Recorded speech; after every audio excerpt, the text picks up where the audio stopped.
Hello, Dolly, well, hello, Dolly, it's so nice to have you back where you belong. I sing that song to my mother. It's her favorite song because her name is Dolly.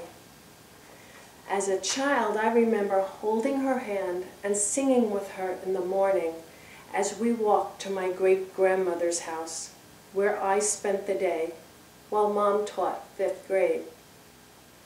Many years later, my parents retired to Arizona, but I still visited them twice a year, and in between those visits, we spent a lot of time talking on the phone.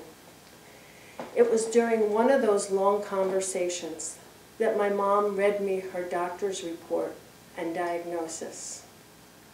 I have Alzheimer's disease. That couldn't be. She sounded the same as she had always sounded. And it was my father's mental and physical decline that had taken center stage. It had caused his personality to change and become angry and irritable and confused. And as a result, I put off visiting them in person. I wanted to remember my father as he was the last time I saw him, when he kissed me goodbye. So I let 5 years slip by without seeing my mother in person. And the next time I saw her, the occasion was my father's funeral. She flew into New York, where it was being held, in order to attend it.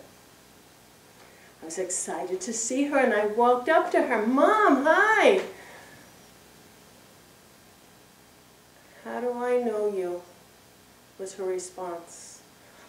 "It's me, Susie, your daughter." That's when I realized that I had just lost both my father and my mother.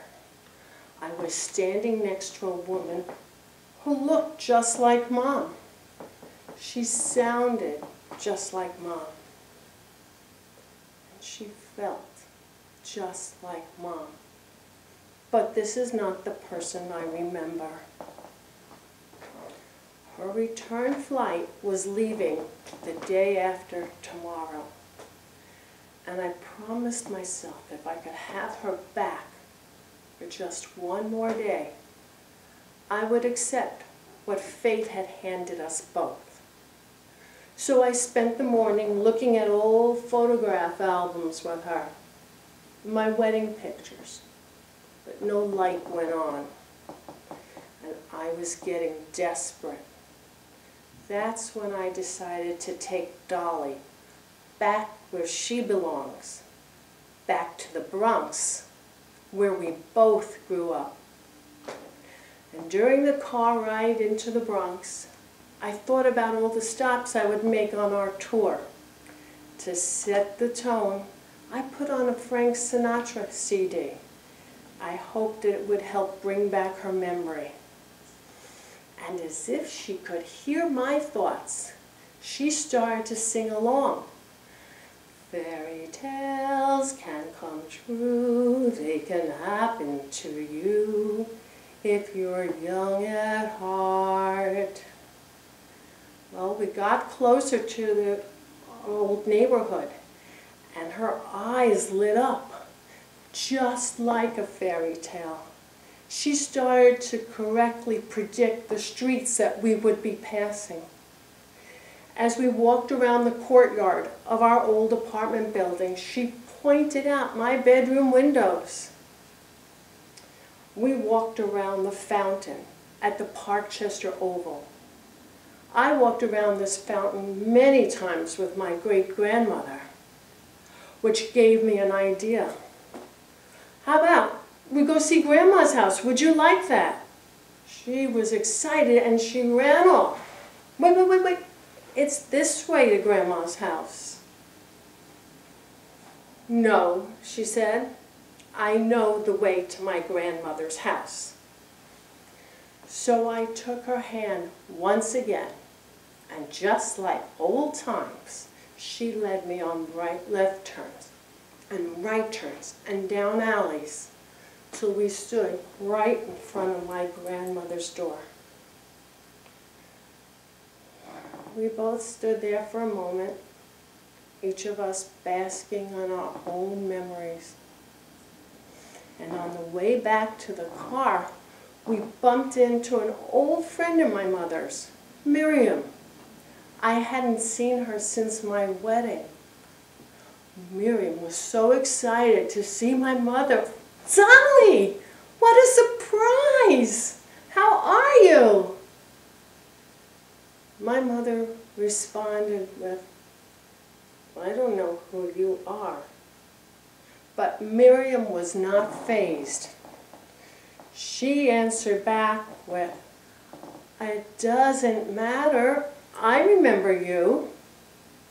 Those 6 words, "It doesn't matter. I remember you," changed the focus and purpose of my new relationship with my mother. She doesn't have to remember me because I can remember for both of us. I am the keeper of her memories. I hold the keys. I help her recall the happy times and smooth over those memories that hurt. And these days, when I visit my mother, she rarely recognizes me, but I still enjoy her.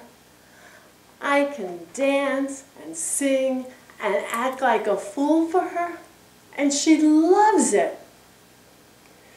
And she makes me laugh too, because when I leave her living room to go into another room in order to get something, when I re-enter her living room, she's so excited because she thinks it's a new visit. I don't need a special reason to give her a hug.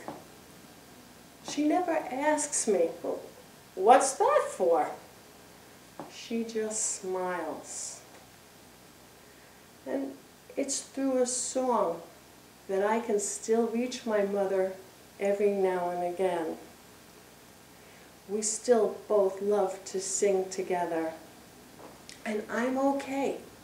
I've learned to say goodbye to Mom because I can still sing, "Hello, Dolly."